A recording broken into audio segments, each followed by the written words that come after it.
Hello guys, स्वागत है आप सभी का एक बार फिर से हमारे YouTube platform the physics game पर।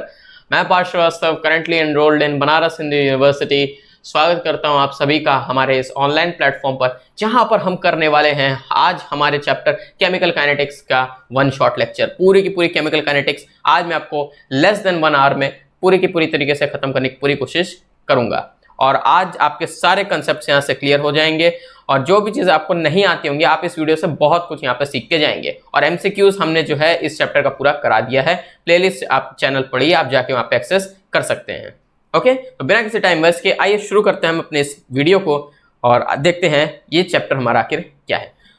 तो सबसे पहला बात हम यहाँ पे पहला टॉपिक क्या है हमारा, rate of a chemical reaction and factors influencing rate of reaction. यानी कि सबसे पहले हम बात करेंगे कि केमिकल रिएक्शन के रेट के बारे में और क्या फैक्टर्स उसको इन्फ्लुएंस करते हैं। सबसे पहले तो केमिकल काइनेटिक्स क्या है। केमिकल काइनेटिक्स मतलब कि केमिस्ट्री की वो ब्रांच, फिजिकल केमिस्ट्री की वो ब्रांच जो रेट ऑफ रिएक्शन से डील करती है with respect to time. Rate of reaction की बात करती है means concentration of a reactant और product with respect to time is known as the branch of physical chemistry, chemical kinetics.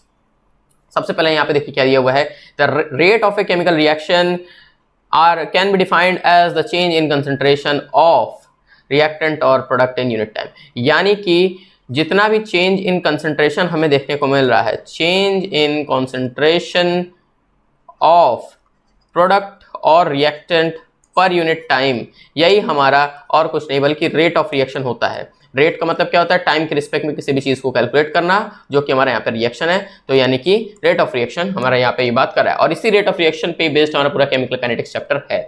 अब अगला चीज क्या है, rate of reaction can be expressed in terms of rate of disappearance of any of the reactant और rate of appearance of any of the product for a reaction. यानी कि देखिए reaction क्या होता है, आपका रिएक्टेंट जो होता है वो जाके आपका प्रोडक्ट पे बनता है, तो ये जो रहता है ये आपका यहाँ से डिसअपियर हो जाता है, ये आपका यहाँ पे अपीयर होने लगता है, यानी कि ये गायब हो जाता है और ये आपका आ जाता है। तो इससे हम क्या कहेंगे, इस कॉन्टेक्स्ट में हम कैसे कहेंगे, rate of disappearance, rate of disappearance of reactant, rate of disappearance of reactant. और इसे अगर हम लोग यहाँ पे डिनोट करने जाएंगे तो हम इसे लिख सकते हैं minus times of delta R by delta T. अब माइनस साइन हम यहाँ पे इसलिए लिखते हैं क्योंकि ये हमारे यहाँ से गायब हो रहा है, यानी कि डिसअपियर हो रहा है, यानी कि खत्म हो रहा है। और जो भी चीज खत्म होती है वो फिर जीरो तक पहुंचती है, जीरो के बाद फिर वो नेगेटिव में आती है, तो हम इसे यहाँ पे नेगेटिव मान के चलते हैं जब भी हम इसमें बात करते हैं। और प्रोडक्ट हमारे अपीयर होते हैं, यानी कि वो हमारे पॉजिटिव पॉइंट है यहाँ पे, तो हम लोग इसको क्या लिखते हैं, प्रोडक्ट को हम लोग लिखते हैं delta P by delta T. इस तरीके से हम रेट ऑफ रिएक्शन यहाँ पर निकालते हैं प्रोडक्ट या रिएक्टेंट के केस में। जैसे देखिए यहाँ पे आपके सामने एक एग्जांपल दिया हुआ है, a + 2b is equals to C. अब हमारा c यहाँ पे दिख रहा है, तो यहाँ पे देखिए रेट कैसे लिखा गया है, ये आपके सामने पूरा एग्जांपल है।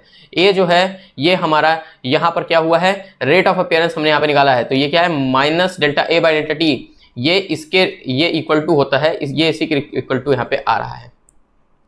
तो यहाँ पे क्या पूछा है कि हम यहाँ पे a के रिस्पेक्ट में निकालने के लिए पूछा है, तो ये हमारा होगा minus delta a by delta T. क्यों, क्योंकि ये हमारे यहाँ पे डिसअपियर हो रहा है, यानी कि नेगेटिव इसके सामने आएगा और बराबर कितना हो जाएगा। और जो भी यहाँ पर इंटीजर पार्ट लिखा रहता है हमारे एक पर्टिकुलर वेरिएबल के साथ जो हमारे रिएक्शन को डिनोट करता है, उसमें जो भी इंटीजर लिखा रहता है उसे हम डिनोमिनेटर में कन्वर्ट करके लिख लेते हैं। अब वो रिएक्टेंट की साइड होगा तो -1/2, जैसे कि अगर 2 दिया हुआ होता है, और अगर ये हमारा पॉजिटिव की साइड होता है तो हम इसे खाली 1/2 लिख देते हैं, बस इससे हमारा फिर काम चल जाता।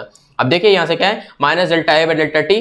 क्यों, क्योंकि नेगेटिव है, ये गायब हो रहा है, तो माइनस डेल्टा और a हमारा यहाँ पे रिएक्टेंट है, तो हम इसकी जगह a लिखे हैं अपॉन डेल्टा टी, और is equals to -1/2 delta b by delta T is equals to delta c by delta T. इसके सामने पॉजिटिव साइन क्योंकि ये अपीयर हो रहा है।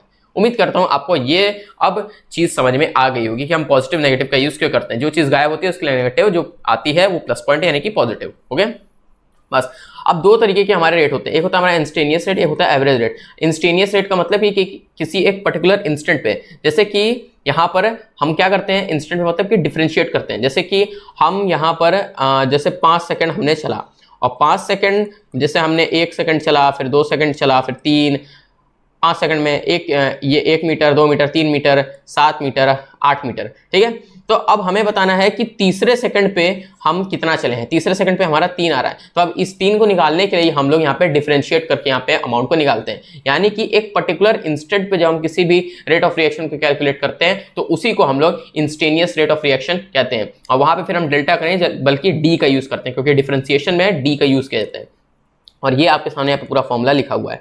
और ये किसके कंटेक्स्ट में है? इस वाले एग्जाम्पल के कंटेक्स्ट में हमारा ये दिया हुआ है, minus D A by D T is equal to minus 1/2 D B by D T and D C by D T. ये चीज आपने समझ ली। अब अगला आता है हमारा एवरेज। एवरेज रेट का मतलब कि हम जितना भी 5 सेकंड में चले, जैसे कि 1 + 2 + 3 7 + 8, हम इतना जो चले हैं इसको डिवाइड बाई 5 करेंगे तो ये कितना हो जाएगा? 6 7 हमारा 13, 13 8 21 यानी 21/5। अब इसको सिंपल मानने के लिए मैं इसको 20 मान लेता हूं, तो 4 सेकंड हमारा एवरेज है। हम मान के चल रहे हैं कि हमने हर सेकंड में लगभग 4 मीटर डिस्टेंस कवर किया है। इस सेकंड नहीं हुआ, मीटर होगा। 4 मीटर डिस्टेंस हमने यहाँ पे कवर किया हुआ है, ये बात हम यहाँ पे कर रहे हैं। तो एवरेज का मतलब कि हम कितना चल चुके हैं और एक पर्टिकुलर सेकंड में हम कितना चले हैं, ये बताने के लिए हमारा average rate of reaction use होता है कि हम कितना वहां पे चले हैं। इंस्टेंटेनियस का मतलब कि एक पर्टिकुलर टाइम इंटरवल पे, और एवरेज का मतलब कि ओवरऑल मिला के कितना हमारा एवरेज आ रहा है। ये चीज अब आप समझ गए होंगे, आई थिंक मैं ये बात अब मानता हूं। और इसके लिए हम लोग डेल्टा का यूज करते हैं जब यहाँ पे बात करते हैं। तो अब जो यूनिट होती है वो या तो मोल पर लीटर पर सेकंड होगी या एटीएम सेकंड हो जाएगी। एटीएम पर सेकंड ये कब होगी? जब प्रेशर का कंसेप्ट आ जाएगा, यानी जब प्रेशर का यूज होगा तब एटीएम पर सेकंड हो जाएगा। और जब नॉर्मली हमारे रिएक्शंस और सब्सटेंसेस यूज होंगे तो मोल पर लीटर सेकंड हो जाएगा। क्यों? क्योंकि मोल पर लीटर हमारा कितना मोल्स हमारे एक पर्टिकुलर लीटर ऑफ सोल्यूशन में प्रेजेंट है और कितने सेकंड में वो हो रहा है। तो mole litre inverse second inverse हमारे यहाँ पे आ जाएगा। उम्मीद है आपको ये बात समझ में आ गई। अब आगे चलते हैं। अब अगला क्या है? Rate of reaction depends upon experimental conditions such as concentration of the reactant. अब एक चीज सबसे बड़ी बात, हमारा जो रेट रहता है वो डायरेक्टली कंसंट्रेशन पे डिपेंड करता हुआ है। हमने अभी तक अपने फिजिकल केमिस्ट्री में जो भी 2 चैप्टर्स अभी कवर किए, सॉल्यूशंस और इलेक्ट्रोकेमिस्ट्री, कंसंट्रेशन का टर्म्स वहां पे बहुत बार आया है और इस चैप्टर में भी कंसंट्रेशन हमारा टर्म यहाँ पे आ रहा है। और रेट ऑफ रिएक्शन हमेशा कंसंट्रेशन पे डिपेंड करेगा, चाहे वो रिएक्टेंट का हो चाहे प्रोडक्ट का हो, लेकिन एक्सपेरिमेंटल कंडीशंस में रिएक्टेंट पे डिपेंड ज्यादातर करता है। और किस पे करेगा? और हमने टेम्परेचर पे करेगा, कितना टेम्परेचर दिया है और कैटलिस्ट हमने कौन सा यूज किया है। रेट ऑफ रिएक्शन में हमेशा कैटलिस्ट का बात यहाँ पर आएगा, क्योंकि कैटलिस्ट हमारे रेट ऑफ रिएक्शन को बढ़ा देता है। और एक दूसरा चीज भी आता है इनहिबिटर, जो हमारे रेट ऑफ रिएक्शन को घटा देता है जब हमें स्लोली काम करना हो। अब ये सब बातें अभी हम आगे इस चैप्टर में करने वाले हैं, जबकि पर्टिकुलरली मैंने तो एमसीक्यूज के लेक्चर में आपको सब कुछ समझा दिया है। It also depends upon the nature of the reactant, मतलब कैसा रिएक्टेंट हम यूज कर रहे हैं उस पर भी हमारा रेट ऑफ रिएक्शन डिपेंड करता है। उम्मीद है आपको ये बात समझ में आ गई होगी। हमारा चीज डिपेंड करता है, एक कैटलिस्ट पे करता है, एक हमारा टेम्परेचर पे करता है, कंसंट्रेशन क्या है, हमारे जो भी आयंस हमने यूज किए, और प्लस नेचर ऑफ रिएक्टेंट क्या है। इन सब चीजों पे हमारा जो रेट ऑफ रिएक्शन है वो डिपेंड करता है। और आई थिंक जैसे मैंने आपको बताया, आपने इसको पॉइंट करके नोट जरूर किया होगा, और नहीं किया है तो एक बार फिर से बता देता हूं, आप इसको नोट कर लीजिए कि हमारा rate of reaction depends upon concentration of reactant, temperature, catalyst और नेचर ऑफ रिएक्टेंट। और यहाँ पे लिखा हुआ है, आप उसको भी देख सकते हैं। अगला बात आता है, अब हमारा कंसेप्ट आता है यहाँ पे रेट लॉ का। रेट लॉ क्या होता है? It is the expression in which reaction rate is given in terms of molar concentration of reactant with each term raised to some power which may or may not be as the stoichiometric coefficient of the reacting species in a balanced chemical equation। अब जैसे ये जो हमारा यहाँ पे एक reaction दिया हुआ है, मतलब रेट लॉ लिखने का मतलब क्या होता है कि हम कोई भी रिएक्टेंट हमारा यूज करते हैं और जो भी प्रोडक्ट आता है उनके साथ जो हमारी इंटीग्रल वैल्यू लिखी होती है, यानी हम इसे कह सकते हैं कि कुछ ना कुछ उसके साथ कितना वो हमारा बन के तैयार होके आ रहा है रिएक्टेंट प्रोडक्ट में, कितना रिएक्टेंट यूज किया जा रहा है, उसके लिए हम यहाँ पे इंटीग्रल वैल्यू को यूज करते हैं। और उसमें जो भी अगर उसकी कुछ पावर होती है तो उसको भी हम कंसिडरेशन में लेते हैं। लेकिन जो रिएक्टेंट के टर्म में है वो जरूरी नहीं कि वही सेम पावर हमारे आगे जाके प्रोडक्ट जब फॉर्म हो तो वो सेम पावर वहां पे रहे। तो स्टीशियोमेट्रिक कोफिशिएंट सेम नहीं रह सकता। स्टीशियोमेट्रिक कोफिशिएंट का मतलब कि पावर क्या है उस पर्टिकुलर रिएक्टेंट की जो इंटीग्रल वैल्यू के साथ वहां पर प्रेजेंट है, जो एक बैलेंस केमिकल इक्वेशन में। तो यहाँ पे हमारा ये जो capital A, capital B, capital C, capital D है, ये सब हमारे यहाँ पे रिएक्टेंट और प्रोडक्ट हैं। और ये छोटे छोटे ए बी सी डी जो हमारे दिए हुआ है, ये हमारे स्टीशियोमेट्रिक कोफिशिएंट है जिन्हें हम इंटीजर्स मानते हैं। और ये हमारे यहाँ पे स्टीशियोमेट्रिक कोफिशिएंट हम इसे केमिस्ट्री की इस भाषा में कहते हैं।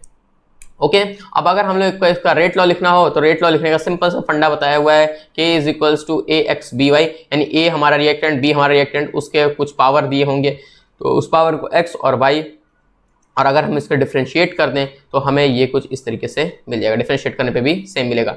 और जब हम इन पावर का सम कर देते हैं तब हमें जाके हमारा रिएक्शन का ऑर्डर निकल जाता है कि हमारा रिएक्शन किस ऑर्डर का चल रहा है या कितने ऑर्डर का है। उससे हम ये भी कैलकुलेट कर सकते हैं। फिर अगला क्या है, rate of reaction decreases with the passage of time as the concentration of reactant decreases. अब हमने देखिए क्या पढ़ा है कि रेट ऑफ रिएक्शन में चेंज इन कंसंट्रेशन पर यूनिट टाइम, जैसे मैं लिख देता हूँ R is equals to C, मान लो change in concentration upon time. अब बताओ टाइम को अगर तुम ज्यादा कर दिए तो हमारा रेट घटेगा कि नहीं घटेगा? बिल्कुल घटेगा, क्योंकि तुम जितना टाइम लगाओगे हमारा जो रेट जो है रिएक्शन का वो डिक्रीज करेगा, अगर हम लोग उसको कंसंट्रेशन के टर्म्स में लेके चलेंगे। यानी कि कंसंट्रेशन बढ़ाओगे तो रेट ऑफ रिएक्शन हमारी बढ़ जाएगी, ये बढ़ा तो ये बढ़ा, और अगर ये बढ़ा तो ये यहाँ पे घट गया। और अगर टाइम हमारा कम लगा तो हमारा रेट ऑफ रिएक्शन ज़्यादा तेजी से होगा। रेट ऑफ रिएक्शन ज़्यादा तेजी से हम चाहते हैं कि हो जाए, समय कम से कम लगे, रेट ऑफ रिएक्शन बहुत अच्छे से हो जाए। यही बात हमारी यहाँ पर कही गई है। और अगर conversely rates increases when reactant concentration increases, यानी कि रिएक्टेंट का कंसंट्रेशन डिक्रीज करेगा तो हमारा टाइम ज़्यादा लगेगा और रेट ऑफ रिएक्शन घट जाएगा। क्यों? क्योंकि rate is directly proportional to concentration. ये चीज़ अभी हमने यहाँ पे देख ली, और ये देखिए यहाँ पे सामने लिखा हुआ भी आपके सामने, तो आपको ये समझने की जरूरत है। अब देखिए यहाँ क्या लिखा है, sum of the power of concentration of the reactant in the rate law expression is called the order of that chemical reaction. ये जो लंबा चौड़ा सा आपके सामने ये जो पूरा का पूरा डेफिनेशन लिखा हुआ है, ये बल्कि और कुछ नहीं बल्कि आपका यही चीज़ है जो मैंने यहाँ पे आपको बताई है। ऑर्डर बस कैसे निकालते हैं, आपसे ये पेपर में नहीं पूछेगा कि ऑर्डर की डेफिनेशन क्या होती है, लेकिन इनफैक्ट अगर पूछ लेते तो आपको डेफिनेशन वहाँ पे याद होनी चाहिए। और डेफिनेशन क्या होती है, sum of the power of concentration of the given reactants in the rate law expression is called as order of that reaction. और ये सामने आपके लिखा हुआ है, ये आप इसको देख सकते हैं। यह चीज़ आपको समझ में आ गई होगी। ये जो x और y है इसी को हम सम कर देंगे तो हमारा ऑर्डर निकल जाएगा, जो कि यहाँ पे बहुत प्यार से लिखा हुआ है, बिना किसी टेंशन के लिखा हुआ है। तो आपको इसको याद कर लेना चाहिए, समझ लेना चाहिए कि ऑर्डर कैसे निकलता है। ओके, अगला क्या, rate constant when k becomes equal to the rate of reaction. k जो है वो हमारा रेट कांस्टेंट होता है जिसे हम यहाँ पे यूज करते हैं। अगर ये हमारा रेट ऑफ रिएक्शन के बराबर हो गया, यानी कि k बराबर अगर हमारा r हो गया, जब कंसंट्रेशन 1 मोल पर लीटर थी, यानी कि कंसंट्रेशन उस समय नॉर्मल थी, यानी कि सबसे इनिशियल थी, तब उस केस में रेट कांस्टेंट जो रहेगा रिएक्शन का वो डिपेंड करेगा ऑर्डर पे। यानी कि अगर हमारा k r के बराबर हो गया, यानी रेट कांस्टेंट अगर रेट ऑफ रिएक्शन के बराबर हो गया, तब उस केस में हमारा जो रेट कांस्टेंट रहेगा, और उस रेट कांस्टेंट की मींस यूनिट जो रहेगी वो डिपेंड करेगी कि हमारे रिएक्शन का ऑर्डर क्या है। यानी कि हमारे रिएक्शन में जो भी हमारे सम पावर दिए हुए हैं उनका सम करके जो हमारा ऑर्डर निकलता है, उस ऑर्डर पे हमारा ये जो k का वैल्यू है ये डिपेंड करेगा। Depends on order.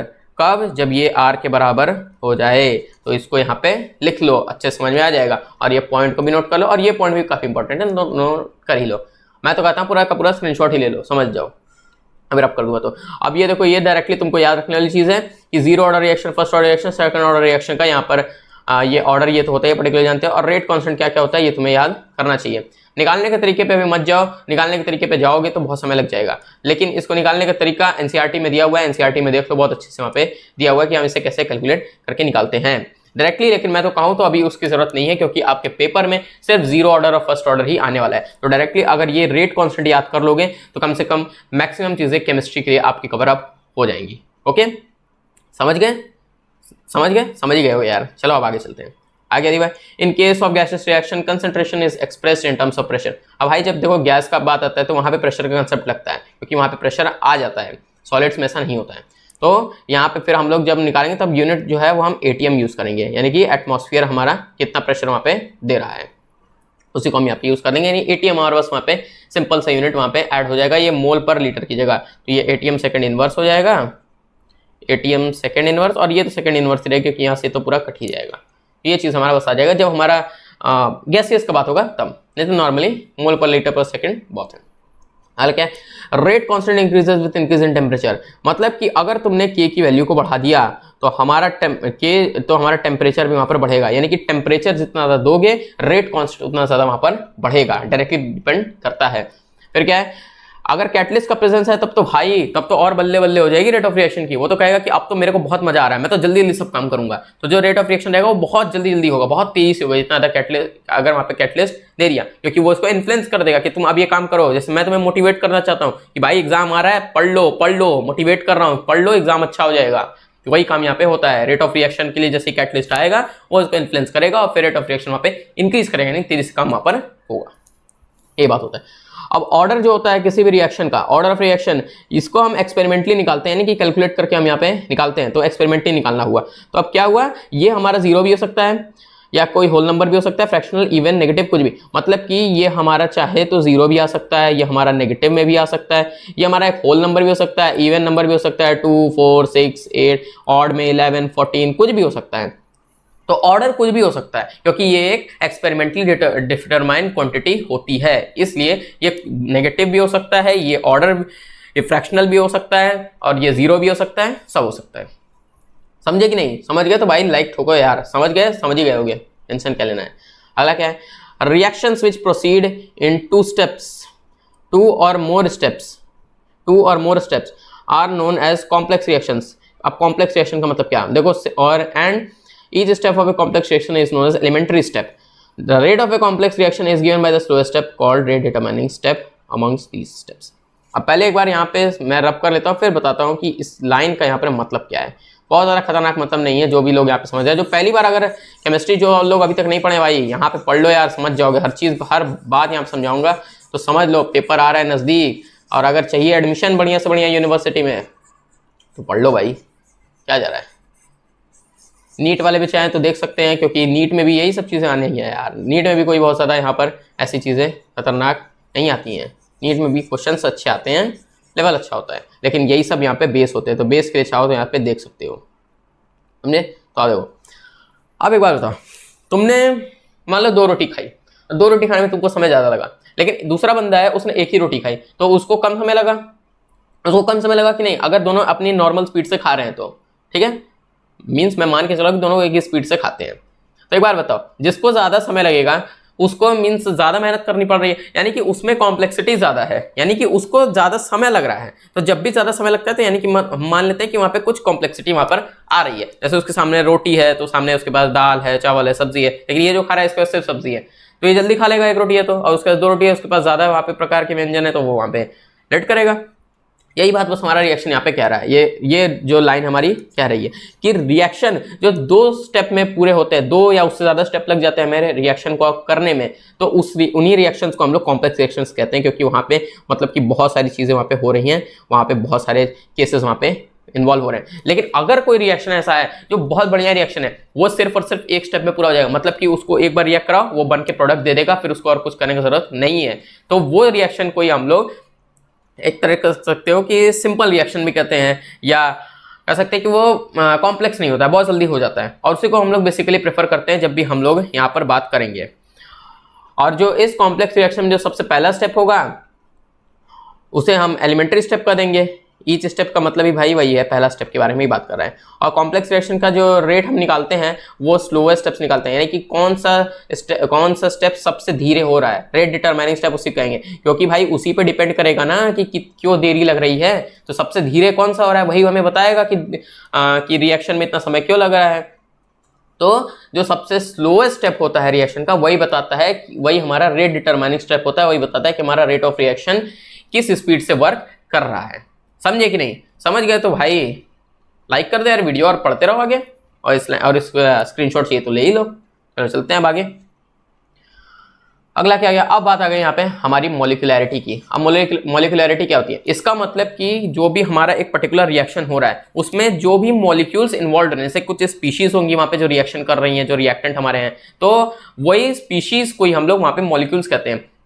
मतलब कि एक रिएक्शन में कितने नंबर ऑफ मॉलिक्यूल्स पार्टिसिपेट कर रहे हैं, मींस उसमें कितने मॉलिक्यूल्स पार्टिसिपेट करके एक दूसरे से लड़ रहे हैं, झगड़ रहे हैं, यानी कि कोलिजन उनके बीच में हो रहा है, ताकि उसकी वजह से एक बढ़िया सा केमिकल रिएक्शन होकर हमें प्रोडक्ट मिल जाए। उसी को बस सिंपल मॉलिक्यूलैरिटी कहते हैं, यानी कि कितने नंबर ऑफ मॉलिक्यूल्स कोलाइड कर रहे हैं एक रिएक्शन में, ताकि हमें हमारा करस्पॉन्डिंग प्रोडक्ट मिल जाए, उसी को बस मॉलिक्यूलैरिटी कहते हैं। सिंपल बस ये मान लो।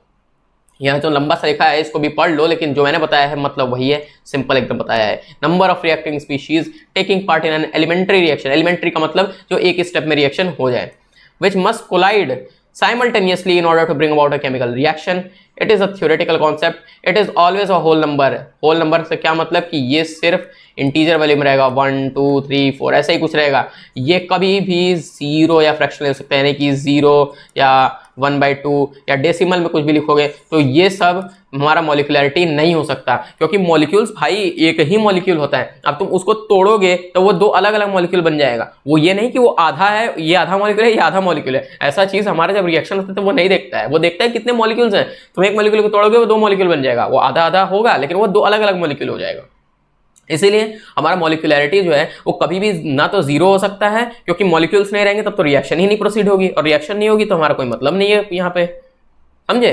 तो मॉलिक्यूल कभी भी जीरो नहीं होगा और वो कभी भी फ्रैक्शनल नहीं हो सकता है, मतलब कि यार डेसिमल नहीं हो सकता है। वो सिर्फ या तो एक मॉलिक्यूल, दो मॉलिक्यूल, चार मॉलिक्यूल, 6 मॉलिक्यूल, ऐसे ही मॉलिक्यूल्स हमारे होंगे, उन्हीं के बीच में कोलिजन होगा और उसी को मॉलिक्यूलैरिटी कहेंगे, ताकि एक केमिकल रिएक्शन आ जाए। ये मॉलिक्यूलैरिटी हमारा होता है, और यही बेसिक डिफरेंस होता है ऑर्डर और मॉलिक्यूलैरिटी में। ये ऑर्डर हमारा एक्सपेरिमेंटली डिटरमाइंड क्वांटिटी होती है, लेकिन मॉलिक्यूलैरिटी हमारी थ्योरेटिकल कंसेप्ट एक होता है। वो जीरो हो सकता है, वो फ्रैक्शनल हो सकता है, वो नेगेटिव आ सकता है, वो होल नंबर हो सकता है, सब हो सकता है, लेकिन मॉलिक्यूलैरिटी कभी भी हमारा ना जीरो होगा ना फ्रैक्शनल होगा। वो सिर्फ और सिर्फ हमारा एक होल नंबर 1 2 3 4 जैसे नंबर्स आएंगे। समझे कि नहीं? समझ गए तो भाई मजा आ गया। और समझो यार, आसान सा कंसेप्ट है यार। अगर कोई कॉम्प्लेक्स रिएक्शन है, for a complex reaction generally molecularity of the slowest step is same as the order of overall reaction. यानी कि अगर कोई हमारा ऐसा रिएक्शन है जो 2 स्टेप या उससे ज्यादा स्टेप में हो रहा है, तो उस केस में सबसे स्लोएस्ट स्टेप तो हमारा रेट डिटरमाइनिंग स्टेप होगा। तो उस रेट डिटरमाइनिंग स्टेप में कितने मॉलिक्यूल्स कोलाइड कर रहे हैं कि रिएक्शन हो जाए, वो हमारा किसके बराबर हो जाएगा? किसके बराबर हो जाएगा? हमारा जो उस ओवरऑल रिएक्शन का ऑर्डर होगा, यानी जो भी हमारा उस रिएक्शन का ऑर्डर निकल कर आएगा, उसी ऑर्डर के बराबर हमारा हो जाएगा molecularity of the slowest step of the complex reaction. यही चीज बस हमारे यहाँ पे सिंपल होने वाला है, और ये जो लाइन लिखी हुई है इसको पूरा पूरा पढ़ सकते हो। अब आ क्या है? Order is applicable to elementary as well as complex reactions, whereas molecularity is applicable only for elementary reactions. For complex reaction molecularity has no meaning. मतलब कि अगर कोई रिएक्शन एक स्टेप में हो रहा है या 2 स्टेप में, 3 स्टेप में, 4 स्टेप में वगैरह वगैरह nth स्टेप तक हो रहा है, तो उन सभी के लिए हम लोग ऑर्डर को कैलकुलेट कर सकते हैं, चाहे वो एलिमेंट्री रिएक्शन हो चाहे वो हमारा कॉम्प्लेक्स रिएक्शन हो, सबके लिए ऑर्डर हम निकाल सकते हैं। लेकिन मॉलिक्यूलैरिटी एक ऐसी चीज होती है जिसको हम कॉम्प्लेक्स रिएक्शंस के लिए कभी भी कैलकुलेट नहीं कर सकते हैं। वो कभी भी कॉम्प्लेक्स रिएक्शंस के लिए कैलकुलेट नहीं होने वाली है। वो सिर्फ और सिर्फ मॉलिक्यूलैरिटी जो रहती है वो हमारी सिर्फ और सिर्फ एलिमेंट्री रिएक्शंस के लिए निकलती है। ऑर्डर जो रहता है वो कॉम्प्लेक्स और एलिमेंट्री सबके लिए निकल सकता है, लेकिन मॉलिक्यूलैरिटी सिर्फ और सिर्फ एलिमेंट्री के लिए निकलेगी। कॉम्प्लेक्स रिएक्शन के लिए मॉलिक्यूलैरिटी कोई मतलब नहीं है। तो ये जो यहाँ पे 3 बात कही गई है, ये पूरी मॉलिक्यूलैरिटी और ऑर्डर से मेल खाती हुई चीज़ है। यानी कि ये जो पीछे देख रहे हो, ये जो मैं बता रहा हूँ तुमको, पॉइंट कहाँ से आ गया यार? हाँ, ये देख रहे हो, ये जो हमारा 12th नंबर से पॉइंट है, 12, 13 और आगे का ये देख लो 14 और सॉरी 15 और ये 16, ये हमारे जो 5 पॉइंट्स हैं, ये सिर्फ ऑर्डर मॉलिक्यूलैरिटी की बात कर रहे हैं। और भाई ऑर्डर मॉलिक्यूलैरिटी समझ लो, ऑर्डर मॉलिक्यूलैरिटी पे सवाल मैं तुमको लिख के देता हूँ, 100% सवाल उससे आएंगे, और वो सवाल तुम्हें करने आने चाहिए। और बेसिकली थ्योरेटिकल कंसेप्ट इससे पूछेगा, क्योंकि ये पूरा का पूरा थ्योरी है भाई, न्यूमेरिकल नहीं है, तो डरने की जरूरत नहीं है। और थ्योरी तो पढ़ ही दोगे यार। अब थ्योरी जो नहीं पढ़ पाया भाई, मैं उसको क्या बोल सकता हूँ। थ्योरी बहुत जरूरी चीज़ है, बस इतना समझ लो, थ्योरी पढ़ना चाहिए। उम्मीद है अभी तक अच्छा लग रहा होगा वीडियो, तो वीडियो को लाइक करते चलो यार। अब चलते हैं आगे। तो इसी के साथ हमारा पहला टॉपिक खत्म हो गया। अब हम आ चुके हैं अपने अगले टॉपिक पे, जो कि हमारा है इंटीग्रेटेड रेट इक्वेशन और स्यूडो फर्स्ट ऑर्डर रिएक्शन क्या होता है। तो सबसे पहले हम यहाँ बात करेंगे जीरो ऑर्डर रिएक्शन की। जीरो ऑर्डर रिएक्शन का मतलब कि जब rate of reaction directly proportional हो कंसंट्रेशन के 0th पावर के, यानी कि हमारा जो रेट यहाँ पे है और जो भी हमारा कंसंट्रेशन रिएक्टेंट का है उसका पावर 0 हो, जब ये दोनों बराबर हो जाएंगे तब जीरो ऑर्डर रिएक्शन के लिए हम लोग यहाँ पर इंटीग्रेटेड रेट इक्वेशन कैलकुलेट कर सकते हैं। और ये जो फॉर्मूला यहाँ दिया हुआ है K = R0 - R/T, यही हमारा जीरो ऑर्डर का निकालने का तरीका होता है। जब हम रेट कांस्टेंट कैलकुलेट करते हैं जीरो ऑर्डर का, तो इसी फॉर्मूले से हमारी ये निकलती है। अब कभी कभी टाइम निकालने के लिए पूछ सकता है, तो बस टाइम को इधर ले आओ और ये R0 - R/K बना दो, तो इस तरह से टाइम निकल जाएगा जीरो ऑर्डर का। बस सिंपल सा फंडा है। और ये जो ग्राफ दिया है ना, ये ग्राफ याद कर लो। अब ग्राफ हमेशा देखना, कंसंट्रेशन इधर बनाओगे y एक्सिस पे और टाइम जो रहेगा वो हमेशा x एक्सिस पे रहेगा। और हमारा यहाँ पर R0 टाइम के रिस्पेक्ट में डिक्रीज करेगा। क्यों? क्योंकि टाइम हमारा इनवर्सली प्रोपोर्शनल है रेट कांस्टेंट के, इसीलिए हमारा जो टाइम रहेगा जैसे जैसे वो कम होगा, हमारा रेट ऑफ मींस कंसंट्रेशन जो रहेगा R0 का वो इंक्रीज करता जाएगा, R का कंसंट्रेशन। क्यों करेगा? क्योंकि दोनों इनवर्स रिलेशन में। अब के को उससे इक्वेट करके देख लो, समझ ही जाओगे, सामने सामने लिखा हुआ है भाई पूरा इक्वेशन, समझ ही जाओगे। तो इस तरीके का हमारा कुछ ग्राफ यहाँ पे बन के तैयार होगा, इसको डबल स्टार मार्क कर लो, ये एग्जाम्पल में एग्जाम्स में आ सकते हैं। अगला क्या है? Thermal decomposition of HI on gold surface and decomposition of gaseous ammonia on hot platinum surface are the examples of zero order reaction. मतलब ये दो एग्जाम्पल्स दिए हुए हैं, इनको आप देख लीजिए। एग्जाम्पल्स आपको डायरेक्टली याद होने चाहिए, एग्जाम्पल में कोई ज़्यादा समझ नहीं होती। और एक चीज़ और मैं जो यहाँ मिस कर रहा हूँ वो देख लीजिए, यहाँ पे R जो है ये आपकी फाइनल कंसंट्रेशन है, ओके। R0 आपकी इनिशियल कंसंट्रेशन है, पहले कंसंट्रेशन क्या थी, और T हमारा टाइम है। और यहाँ पे स्लोप देखो कितना आ रहा है, माइनस के आ रहा है, यहाँ स्लोप माइनस के आ रहा है, यानी के बराबर माइनस स्लोप। क्यों क्या रहा है? क्योंकि ये हमारा ग्राफ गिर रहा है, नीचे ग्राफ जा रहा है, इसीलिए यहाँ पे हमारा जो रेट कॉन्स्टेंट है उसका स्लोप नेगेटिव में आ रहा है, क्योंकि हमने इसको माइनस माइनस से मल्टीप्लाई किया तो हमें यहाँ पर के बराबर माइनस स्लोप मिल रहा है। क्यों? क्योंकि ग्राफ नीचे जा रहा है, यानी कि ग्राफ में हमारी कंसंट्रेशन जो है टाइम के रिस्पेक्ट में डिक्रीज कर रही है। अंडरस्टूड? समझ गए हुए। अब अगला चीज आता है फर्स्ट ऑर्डर रिएक्शन। अब फर्स्ट ऑर्डर रिएक्शन से भाई भर भर के सवाल आते हैं एग्जाम्स में, कम से कम मैं मान के चलता 2 क्वेश्चन आएंगे यहाँ पे, अगर मींस इस चैप्टर से अगर ज्यादा सवाल पूछे गए तो 2 सवाल तो भाई फिक्स है। जीरो ऑर्डर फर्स्ट ऑर्डर पे सवाल आता है, हर बार आता है आपके सामने, या तो न्यूमेरिकल दे देगा या सिंपल चीजें वहां पे दे देगा कि SI यूनिट क्या है, ये इसके रिस्पेक्ट में क्या आएगा, वगैरह वगैरह। तो देख लीजिए, सबसे पहले तो इसका जो है आपको ये स्टेटमेंट जो है दी हुई है, it means that the rate of reaction is directly proportional to first power of the concentration of the reactant, यानी कि R जो रेट ऑफ रिएक्शन है वो R टू द पावर 1 के डायरेक्टली प्रोपोर्शनल यहाँ पे होगा। ये हमारे यहाँ पे पावर है और ये भी हमारे यहाँ पे पावर है। तो इसका जो फॉर्मूला बन के आ रहा है वो K = 2.303/T log R0/R। अब इस फॉर्मूले को कैसे डिराइव किया गया है, डेरिवेशन पे हमें यहाँ पे मतलब है नहीं, क्योंकि डेरिवेशन आना नहीं है, आएगा तो न्यूमेरिकल या तो ये पूरा पूरा इक्वेशन, ठीक है। समझिए, R0 जानते ही हमारा इनिशियल कंसंट्रेशन हो जाएगा, R हमारा फाइनल कंसंट्रेशन हो जाएगा मींस रिएक्टेंट का, और टाइम यहाँ पे T दिया हुआ है। एग्जाम्पल आई थिंक ये लिखा हुआ है, all natural and artificial radioactive decay of unstable nuclear take place by first order kinetics. Physics में न्यूक्लियर चैप्टर जो पढ़ रहे होगे उसमें जितने भी आपके सामने एग्जाम्पल्स आएंगे सारे के सारे जो रहेंगे वो सिर्फ और सिर्फ फर्स्ट ऑर्डर काइनेटिक्स को फॉलो करते हैं, यही बेसिक बात यहाँ पे है। अब इसका भी जो ग्राफ आया है वो कुछ इस तरीके से बन के आ रहा है, ये हमारा ग्राफ है, और इसका स्लोप जो आएगा वो यहाँ पर आ रहा है, क्या आएगा, K/2.303। अब ये पॉजिटिव में क्यों आया सर? क्योंकि ग्राफ जो है वो हमारा कहाँ जा रहा है, वो हमारा ऊपर जा रहा है, नीचे नहीं आ रहा है, इसलिए ये पॉजिटिव में स्लोप हमारा यहाँ पर आएगा। और इस स्लोप को याद कर लो, सिंपल सा बात है। तो याद रखना, जीरो ऑर्डर का स्लोप जो है वो यहाँ पर स्लोप, अगर यहाँ पे हम बात करें तो स्लोप हमारा -K आता है जीरो ऑर्डर के रिस्पेक्ट में, और फर्स्ट ऑर्डर के रिस्पेक्ट इसको यहाँ पे लिख लो, और फर्स्ट ऑर्डर के रिस्पेक्ट में K/2.303 हमारा यहाँ पर आता है। यही चीज़ बस यहाँ पर आएंगी, ग्राफ आएगा, स्लोप पूछेगा, किस पे डिपेंड करता है, ये क्या है, बस ज़्यादा कुछ नहीं। और यूनिट तो जानते ही हो जीरो ऑर्डर की क्या होती है, अभी देखिए ये मोल पर लीटर सेकेंड, और इसके लिए क्या हो जाएगी, सेकेंड इनवर्स, ये सेकेंड इनवर्स। ओके, चलते हैं हम नेक्स्ट पेज पे। अब यहाँ पे देखो आ गया है कि रेट कांस्टेंट अगर फर्स्ट ऑर्डर का निकालना हो एलएन के टर्म्स में, यानी कि जब हमारा लॉग टू द बेस ई जब हमारा आ जाता है, यानी कि जब हम 2.303 को वहां से हटा देते हैं तब हमारा वहां पर एलएन होता है। याद रखना, जब 2.303 दिया रहता है तब हम लोग लॉग के रिस्पेक्ट में बात करते हैं, लेकिन अगर हम इसको रिमूव करना चाहें तो अब ये हमारा नेचुरल लॉग बन जाएगा, और नेचुरल लॉग कितना बनेगा, एलएन हो जाएगा। एलएन को हम नेचुरल लॉग कहते हैं। तब उस केस में हमारा फॉर्मूला कुछ इस तरीके से बन के आएगा, इस फॉर्मूले को भी याद कर लो, K = 1/T ln R0/R, और T को उधर भेजोगे तो K इधर, तो T = 1/K ln R0/R भी आ सकता है। और यहाँ से फिर देखो ये कैलकुलेट करने का तरीका ही है।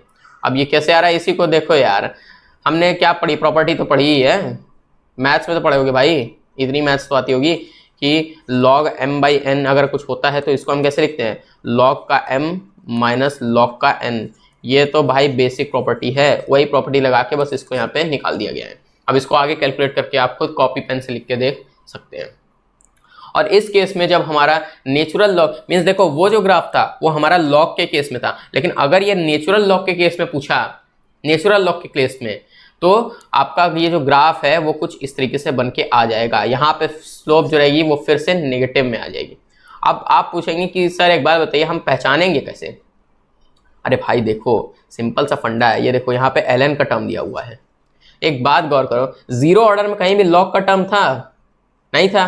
तो जब भी लॉग का टर्म लिखा रहेगा तब हमारा जरूर फर्स्ट ऑर्डर का ही बात कर रहा है। जीरो ऑर्डर में कभी भी लॉग का कोई टर्म ही नहीं आने वाला है। तो वो जब भी लॉग का टर्म नहीं आएगा तो जीरो ऑर्डर का वहां पर ग्राफ वहां पर आपको दिखेगा जो कि नीचे जा रहा हो, समझे?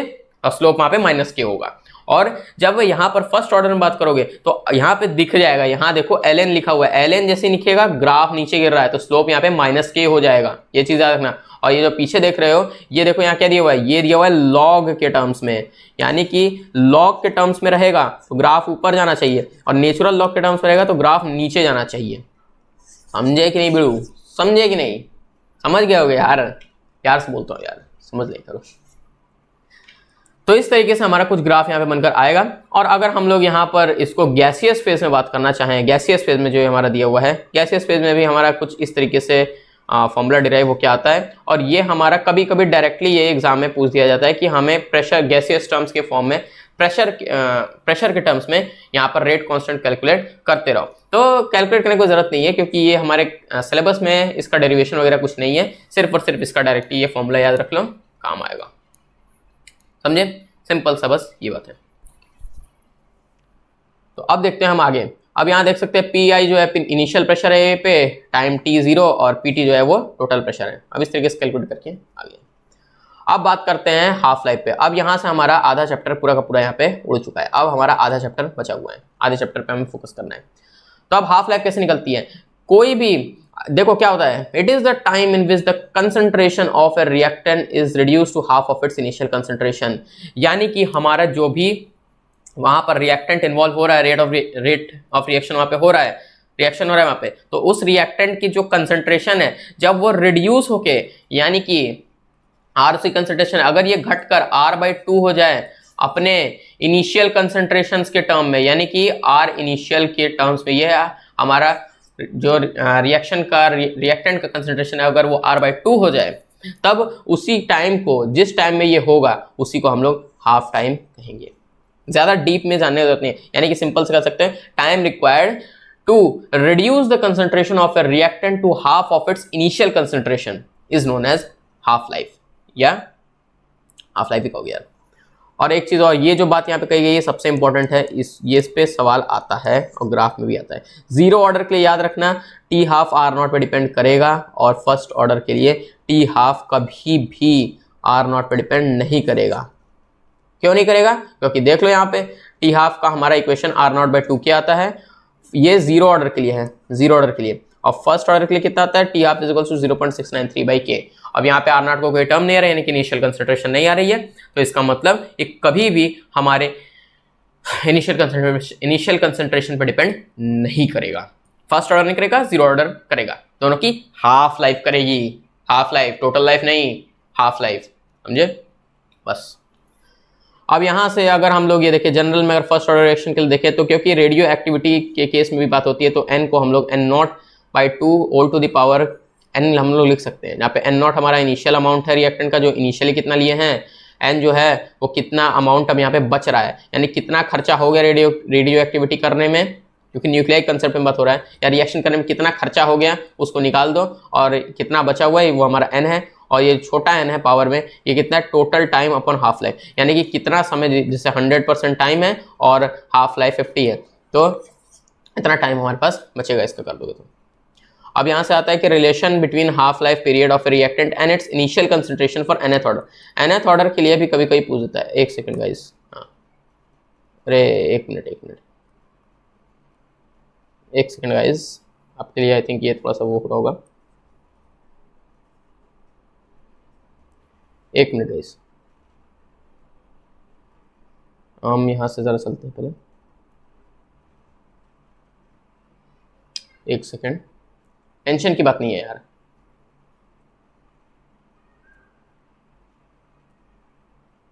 एक सेकंड गाइस, एक second, one second guys, one second, आप एक सेकंड रुक जाइए।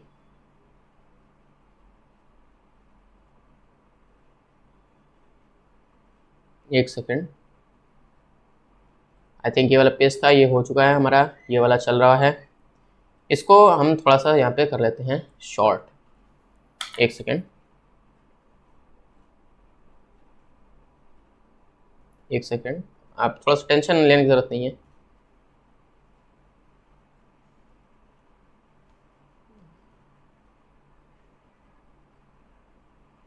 इसको हम कर लेते हैं थोड़ा सा छोटा, ताकि आप लोग को प्रॉब्लम ना फेस हो। अब ठीक है आपके लिए। अब इसको हम यहाँ से कर लेते हैं ओपन। तो बिना कोई टेंशन नहीं लेनी है यार, यहाँ पे ये जो ग्लिच हो रहा है इसको थोड़ा सा ठीक कर लेते हैं। एक सेकेंड यार, ये क्या हो रहा है?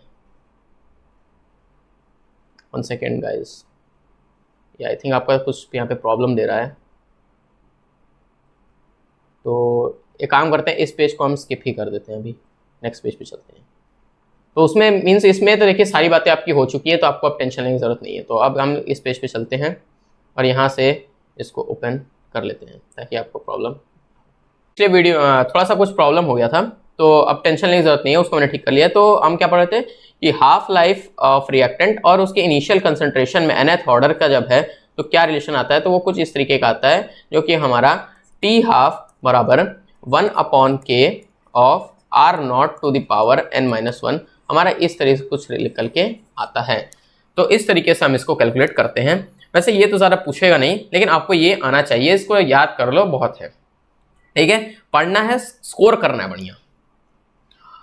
अब आ चुके हैं हम अपने इस वीडियो के सबसे लास्ट टॉपिक पे, आई थिंक ये है हमारा, क्योंकि हमारा यहाँ पे बात हो रहा है temperature dependence of rate of reaction plus collision theory क्या है हमारी केमिकल रिएक्शंस की। कोलिजन थ्योरी हमारा लास्ट टॉपिक है जहाँ तक मुझे याद है केमिकल काइनेटिक्स में, इसलिए मैं कह रहा हूँ कि ये हमारा यहाँ पे लास्ट टॉपिक होने वाला है।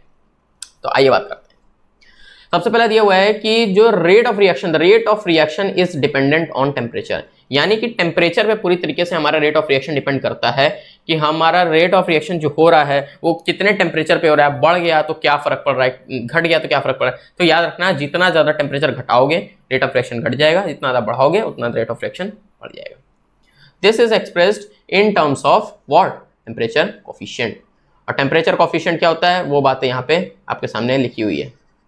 क्या है? It is the ratio of rate constant at temperature 298 plus 10 kelvin to rate constant at temperature 298 kelvin. मतलब इस तरीके से हमारा टेम्परेचर कोफिशिएंट कैलकुलेट होता है दो टेम्परेचर्स पे 308/298 केल्विन। तो इस तरीके से टेम्परेचर कोफिशिएंट हमारा कैलकुलेट होता है, लेकिन इससे ज़्यादा तुम्हें कोई फर्क पड़ना नहीं है। जो असली बात है वो बस ये है कि हमारा रेट ऑफ रिएक्शन जो है वो यहाँ पर टेम्परेचर पर डिपेंड करता है बस। It is observed that for a chemical reaction with rise in temperature by 10 degree Celsius the rate constant is nearly doubled। यानी कि अगर K पर अगर तुम्हारा टेम्परेचर 10 डिग्री सेल्सियस है, अब अगर तुमने इसको 10 डिग्री और बढ़ा दिया और ये 20 डिग्री सेल्सियस हो गया तो रेट कांस्टेंट हमारा 2 टाइम्स हो जाएगा।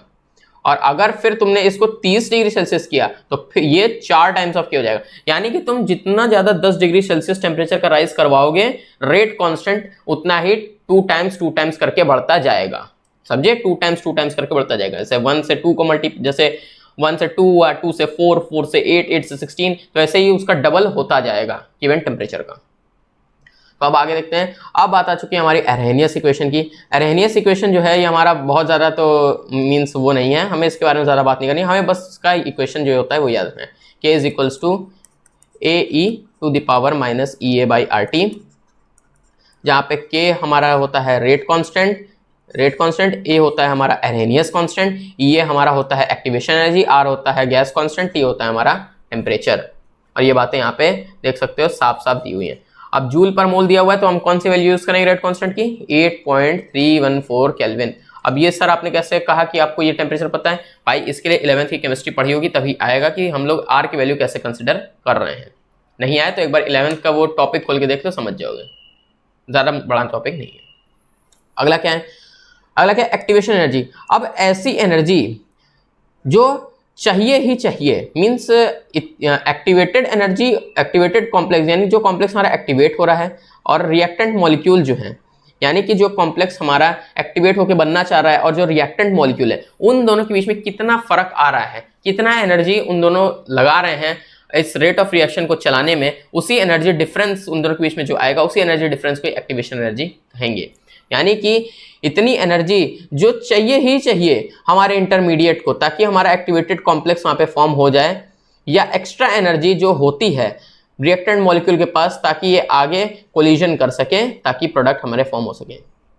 यानी कि अगर एक लाइन में अगर तुमको डेफिनेशन समझाऊं तो यानी कि प्रोडक्ट को फॉर्म करने के लिए जितनी मिनिमम अमाउंट, मिनिमम नहीं कर सकते, एक्स्ट्रा अमाउंट, मतलब कि कितनी एक्स्ट्रा एनर्जी चाहिए हमारे रिएक्टेंट मॉलिक्यूल को ताकि प्रोडक्ट का फॉर्मेशन हो सके सारे कॉम्प्लेक्सिटीज को दूर करके, उसी रिएक्शन को ही हम लोग उसी एनर्जी को हम लोग एक्टिवेशन एनर्जी कहेंगे इफेक्टिव कोलिजन को कराने के लिए।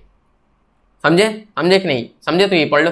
यानी कि extra energy contained by the reactant molecule that result into effective collision between them, यानी कि दो मॉलिक्यूल्स के बीच में, ताकि प्रोडक्ट फॉर्म हो सके। यही हमारी एक्टिवेशन एनर्जी होती ही है।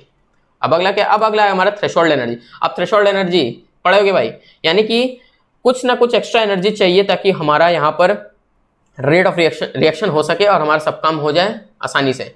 लेकिन उसमें भी क्या रहता है कि हमें कुछ इतनी एनर्जी मिनिमम तो चाहिए ही चाहिए, कि इतनी एनर्जी नहीं हुई तो हम रिएक्शन कर ही नहीं पाएंगे। मतलब इतनी कम से कम एनर्जी तो चाहिए ताकि हमारा रिएक्शन हो जाए। तो वो जो minimum amount of energy reactant molecule को चाहती है कि रिएक्शन आगे प्रोसीड कर सके, उसी मिनिमम अमाउंट ऑफ एनर्जी को हम लोग थ्रेशोल्ड एनर्जी कहते हैं, जो यहाँ पे लिखी हुई है कि it is the minimum energy which the colliding molecules must have for effective collision, ताकि वो कोलाइड करके मॉलिक्यूल्स का फॉर्मेशन कर सके और इन्हीं कोलिजन की वजह से प्रोडक्ट मॉलिक्यूल्स बनेंगे। यही हमारा थ्रेशोल्ड एनर्जी यहाँ पर होता है। एक्टिवेशन एनर्जी और थ्रेशोल्ड एनर्जी में अब तुमने डिफरेंस समझ लिया।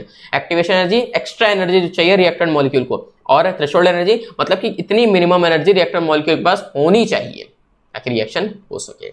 आई थिंक आप लोग को ये कंसेप्ट अब समझ में आएगा कि एक्टिवेशन एनर्जी और थ्रेशोल्ड एनर्जी में क्या डिफरेंस होता है। अब अगला जो पॉइंट है ये तो भाई थ्योरी पे है कि लुडविग बोल्ट्जमैन और जेम्स क्लार्क मैक्सवेल ने एक थ्योरी अपनी दी थी, जिसमें उन्होंने बताया था कि काइनेटिक एनर्जी का जो डिस्ट्रीब्यूशन होता है उसको हम बता सकते हैं फ्रैक्शन ऑफ मॉलिक्यूल्स, यानी कि NE/NT से हम लोग किसी काइनेटिक एनर्जी का कितना डिस्ट्रीब्यूशन हो रहा है रिएक्टेंट मॉलिक्यूल्स में जब वो कोलाइड कर रहे हैं, उसको इन्होंने ये बात बता दिया था कि हम इसको कैसे कैलकुलेट कर सकते हैं। और ये जो थ्योरी उन्होंने दी थी इसी को हम लोग Ludwig Boltzmann and James Clerk Maxwell theory कहते हैं। और इसी को हम क्या कर सकते हैं और भी, this is called Maxwell's distribution of energies, where any जो है ये हमारा नंबर ऑफ मॉलिक्यूल्स हैं कुछ एनर्जी E के साथ, और NT क्या है वो हमारा टोटल एनर्जी, यानी कि given energy upon total energy of molecules, जिससे कि हमारा आगे रेट ऑफ रिएक्शन सक्सीड हो सके। और ये कुछ इस तरीके का ग्राफ यहाँ पे आया था, डिस्ट्रीब्यूशन कर्व ऐसा कुछ बना हुआ था कि सबसे पहले तो ये देखिए इंक्रीज करेगा धीरे धीरे करके, फिर एक सर्टेन पीक पॉइंट पर आएगा, और इस पॉइंट पे आने के बाद अब इसकी एनर्जी खर्चा हो चुकी है, तो अब ये धीरे धीरे करके क्या करेगा, अब ये धीरे धीरे करके यहाँ से गिरता चला जाएगा और ये गिर जाएगा। तो इस तरीके से कुछ थ्योरी इन्होंने अपनी बनाई हुई थी, जिससे कि रिएक्टेंट यहाँ पर रिएक्ट करेंगे, कोलाइड करेंगे, ताकि हमारा रिएक्शन हो और प्रोडक्ट मॉलिक्यूल बने। कुछ इस तरीके से ऐसा काम हमारा यहाँ पर होता है, ये बात इन्होंने बताया था। अब आप इसको देख सकते हैं, जो पीक होता है इसको हम मोस्ट प्रोबेबल काइनेटिक एनर्जी कहेंगे, यानी कि यहाँ पर जो काइनेटिक एनर्जी लगी है वो सबसे ज्यादा काइनेटिक एनर्जी यहाँ पर लगी है हमारे रिएक्शन को आगे प्रोसीड कराने में। उसके बाद फिर हमारी काइनेटिक एनर्जी को अब धीरे धीरे रिड्यूस होती गई मोस्ट प्रोबेबली यूज करने के बाद, तब हमारा ये जो कर्व है ये नीचे आने लगा और फिर हमारी यहाँ पर एनर्जी खत्म होने लगी और फिर ये वापस कोलाइड से बाहर आ गया और हमारा प्रोडक्ट बन गया। यही थ्योरी बस इनकी थी। अब आ चुके हैं कि हमारा यहाँ पर कभी कभी आता है कि हमें यहाँ पे कैलकुलेट करना पड़ता है लॉग हमारे K2/K1, यानी दो रेट कांस्टेंट आपको दिए रहेंगे दो पर्टिकुलर टेम्परेचर पे, और फिर आपको वहां से ये एक्टिवेशन एनर्जी कैलकुलेट करनी हो, या फिर K2/K1 दो रेट कांस्टेंट के टर्म्स में कितना हमारा टेम्परेचर और बाकी सबके कांस्टेंट में मतलब कितना हमारा अरेनियस इक्वेशन यूज करके हमारा वहां पे काम आएगा दो टेम्परेचर पे जब बात कर रहे हो। तो उसके लिए सीधा सीधा ये फॉर्मूला यहाँ पर बनके तैयार होता है। इस फॉर्मूले को सीधा सीधा याद ही करना पड़ता है, क्योंकि इस पे सवाल तो वैसे CUT में नहीं बनते, क्योंकि इससे जो आंसर आता है वो बहुत ज़्यादा कॉम्प्लेक्स होता है, लेकिन ये फॉर्मूला पूछ सकता है, तो फॉर्मूला याद करना कभी ना छोड़ें। फॉर्मूला हमेशा याद रखना, फिजिकल केमिस्ट्री में यही सबसे बड़ी चीज़ है। फॉर्मूला याद रखोगे तो सब हो जाएगा, नहीं याद रखोगे तो भूल जाओगे, न्यूमेरिकल भूल जाओ फिर। और उससे पहले यहाँ जो बात की गई है वो आरएनएस इक्वेशन के लिए लॉग निकाल के की गई है दो पर्टिकुलर टेम्परेचर पर जो बात की गई, और यहाँ से देखो इंटरसेप्ट हमारा log A आता है और स्लोप जो है वो यहाँ पर -EA/2.303 R आता है टाइम्स R। और ये कब आता है, जब log K/1/T का ग्राफ, यानी कि log K वर्सेस 1/T का ग्राफ है, तब ये ऐसा आ रहा है। अब कभी कभी ये कंफ्यूज करने के लिए दे सकता है कि log K वर्सेस T पूछ दे, तब उस केस में ये स्लोप फिर नहीं निकल कर आएगा, ये स्लोप फिर नहीं निकलेगा, फिर ये क्या होगा, ये जस्ट इसको पलट देंगे। हम लोग इसको कैसे पलट के लिखेंगे, फिर ये हमारा 2.303 R/T माइनस ई आएगा, सॉरी माइनस ये हमारा कुछ यहाँ पर बनकर आएगा। एक बार रब कर दे ताकि आप लोग को सही से ज़्यादा समझ में आ जाए और प्रॉब्लम यहाँ पर ना फेस करनी पड़े आप लोग को। एक बार पहले इसको रब कर लेते हैं बिना किसी टेंशन के। तो अब यहाँ पे देखते हैं, अब ये हमारा यहाँ पर पेन हो गया। अब देखिए, तो जब के वर्सेस टी का बात आएगा, यानी कि लॉग के वर्सेस टी, एल नहीं, एल आएगा तो दूसरा बदल जाएगा, 2.303 वहां से हट जाएगा। तो लॉग के वर्सेस टी का होगा तो ये हो जाएगा क्या, ये हो जाएगा 2.303 माइनस ये और ये ऊपर आर होगा जब लॉग के वर्सेस टी का बात हो। अब ये पूछ सकता है एल के वर्सेस टी का। अब एल नेचुरल लॉग में क्या होता है, 2.303 हमारा वहां से हट जाता है। तो अगर वर्सेस टी आएगा तो हो जाएगा ये आर अपॉन माइनस का ये, लेकिन अगर ये 1/t के टर्म्स में आएगा तो ये हो जाएगा क्या, माइनस ये बाई आर। तो ये हमारे 3 स्लोप हमारे यहाँ से निकल जाएंगे। तो हम बात करेंगे इन टर्म्स में। अब इन सारे स्लोप्स को याद रखना तुम्हारी जिम्मेदारी है, क्योंकि मैं तो भाई तुमको गाइड कर सकता हूँ, बता सकता हूँ, पेपर तो तुमको देना है। तब ये चीज़ें पेपर एक तरफ अपने कॉपी पे लिख के रख लो और इसको फिर देख लो, अच्छे से याद कर लो, समझ जाओगे। इतना ही बात होता है। और इस फॉर्मूले को तो भाई मैं क्या बोलूँ, पढ़ लो यार, बहुत ज़रूरी है। अब अगला क्या है कि the rate of a chemical reaction alters by the presence of a catalyst, यानी कि किसी भी रेट ऑफ रिएक्शन को चलाने के लिए कैटलिस्ट की जरूरत पड़ती है। और कैटलिस्ट वो चीज़, ऐसा सब्सटेंस होता है जो रेट ऑफ रिएक्शन के स्पीड को इंक्रीज करवा देता है, यानी कि ये उसके रेट को ऑल्टर करेगा ताकि कुछ एक्स्ट्रा पाथ देगा। यानी कि जैसे मान लो अगर रिएक्शन ऐसे चल रहा है तो ये कुछ ऐसा पाथ देगा कि रिएक्शन और यहाँ से ऐसे होके चला जाए। मीन्स ये दूसरा एक ऐसा पाथ प्रोवाइड करेगा जो ज़्यादा आसान पड़े, जहाँ से रेट ऑफ रिएक्शन, यहाँ से रिएक्शन हो और प्रोडक्ट मिले, यानी कि कुछ बढ़िया अल्टरनेटिव पाथ वो दे देगा कैटलिस्ट हमारा। और ये क्या करेगा फिर, ये इसकी एक्टिवेशन एनर्जी को बढ़ाएगा घटाएगा। ये ऊपर जा रही है तो हो सकता है नीचे से भी चला जाए, तो ज़रूरी नहीं है। ये कैटलिस्ट और ये वाला भी कैटलिस्ट के वजह से, ये हमारा विदाउट कैटलिस्ट का है, ये विदाउट कैटलिस्ट का है। ओके, फिर a catalyst does not change the enthalpy of reaction, यानी कि ये डेल्टा एच को कभी नहीं छुएगा और साथ ही साथ ये कभी भी गिब्स फ्री एनर्जी में भी कोई चेंज नहीं लाएगा। एंड डेल्टा जी और डेल्टा एच को ये हाथ भी नहीं लगाएगा, उसको एज इट इज रखेगा। और साथ ही साथ एक चीज़ और, वो हमारा के सी को भी नहीं छुएगा, यानी कि डेल्टा एच, डेल्टा जी और के सी, इसको हमारा कैटलिस्ट नहीं छुएगा, कैटलिस्ट नहीं लेगा, कैटलिस्ट नहीं छुएगा, क्या दूसरी यार, कैटलिस्ट नहीं छुएगा। ये बात हमारा यहाँ पे है। ये खाली क्या करेगा, ये बस एक्टिवेशन एनर्जी को बढ़ाएगा हटाएगा, इक्विलिब्रियम कंडीशन को ये थोड़ा सा अटेन करके उसको फास्ट कर देगा और वगैरह चीज़ यहाँ पे कर देगा। अब उसके बाद हमारा अब यहाँ पे लास्ट टॉपिक आ गया है, और लास्ट टॉपिक क्या है हमारे यहाँ पे, कोलिजन थ्योरी की बात की गई है। कोलिजन थ्योरी क्या कहती है कि rate of reaction depends on the collision frequency and effective collision, यानी कि जो हमारे स्पीशीज हैं वो कितना बढ़िया कोलिजन कर रहे हैं और उनकी फ्रीक्वेंसी कितनी आ रही है, कोलिजन फ्रीक्वेंसी, उन सब चीज़ों पे हमारा रेट ऑफ रिएक्शन डिपेंड करता है। यही बात हमारी कोलिजन थ्योरी में कही गई है। और number of collisions per second per unit volume of the reaction mixture is known as collision frequency.